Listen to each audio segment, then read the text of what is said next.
How To with bbclearningenglish.com. Everyday English for everyday situations. Hello there and welcome to another exciting instalment of How To. My name is William Kramer. Now, in a previous episode we looked at how to chat someone up. That is, how to talk to someone you don't know in a way that might make that person interested in you in a romantic way. Well, now let's imagine that you've been chatting to this person and you've managed to get him or her interested. So now it's time to ask him or her out. On a date? Well, saying, "Will you come on a date with me?" is really too formal for English-speaking countries. Putting it like that is very embarrassing. Let's hear a more natural way of doing it.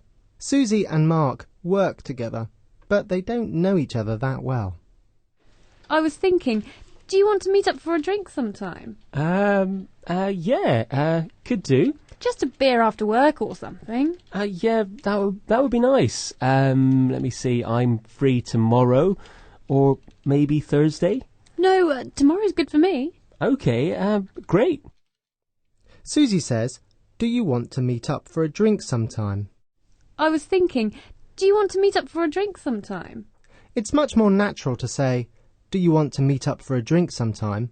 than, for example, "Do you want to meet up for a drink tomorrow?" And it's useful because it gives you options. If the other person seems to like the idea, you can arrange a time to see each other. But if they seem less sure, then you can just leave it as a vague plan. Listen to this. I was thinking, do you want to meet up for a drink sometime? Could do. Just a beer after work or something. I'm a bit busy this week. Maybe next week sometime? Yeah, just send me an email sometime. That would be nice. The next clip is quite natural English, so you might find it a little difficult. But don't worry, we'll listen to some of the conversation again. Zach and Linda are sitting next to each other on a long train journey. And for the last 4 hours, they have been talking non-stop. Now they've arrived at their destination. But will they see each other again? Listen carefully. Looks like we're here already. I can't believe that was 4 hours. Yeah, time does fly. It didn't feel like 4 hours at all. I know. So, you're meeting a friend. What? You meeting straight away or what? Yeah, my friend should be picking me up at the train station. Oh, right. And what are you up to then? I guess we'll just go home and chill out and catch up. Right. What about you? Yeah, my friend's meeting me, and we're just going to go straight out for some beers and some food and stuff. But if you and your friend want to join us, feel free. Yeah, maybe tomorrow night if you want to meet up. Yeah, that'd be nice. Yeah. Yeah, I'll give you my number and send me a text and let me know what you're doing tomorrow night, and then we can meet up. Zach and Linda are going to meet up tomorrow night. Good for them.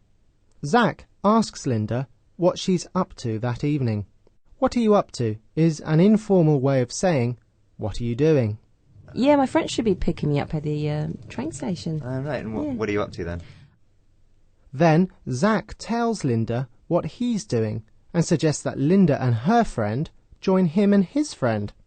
Listen. My friend's meeting me, and we're just going to go straight out for some beers and some food and stuff. But, if you and your friend want to join us, feel free. If you and your friend want to join us, feel free. Feel free means you're very welcome. Feel free to join us. You're listening to How To with bbclearningenglish.com. This is perhaps the easiest way to ask someone out. Say what you are doing and then ask if the other person would like to join you. Let's listen to another way of doing this. Martin is asking Claire out. So I was thinking I might go and see the new James Bond film this weekend, if you fancy it. Oh, yeah, okay. I'm not sure about James Bond. Well, we don't have to see James Bond, but... No, that would be nice. Shall I see you there? Or... Well, why don't I give you my number, and then you can text me with a film that you'd like to see, and the time it's on. Okay. Martin says, I was thinking I might go and see the new James Bond film this weekend, if you fancy it. So I was thinking I might go and see the new James Bond film this weekend, if you fancy it. I was thinking shows Claire that Martin already has a plan to see James Bond, but he can make room for her in his date with 007. This is less embarrassing than arranging a special romantic date. Like Linda in the second clip, Martin offers Claire his mobile phone number. Why don't I give you my number and then you can text me with a film that you'd like to see? Giving your own mobile phone number is much easier than asking for someone else's number. But, of course, you should be careful who you give it to. This is also quite a useful strategy when you're less sure if the other person likes you or not. It gives them some time to think about it. Just don't let them write your number on their hand. That's a classic mistake. That was How To with bbclearningenglish.com.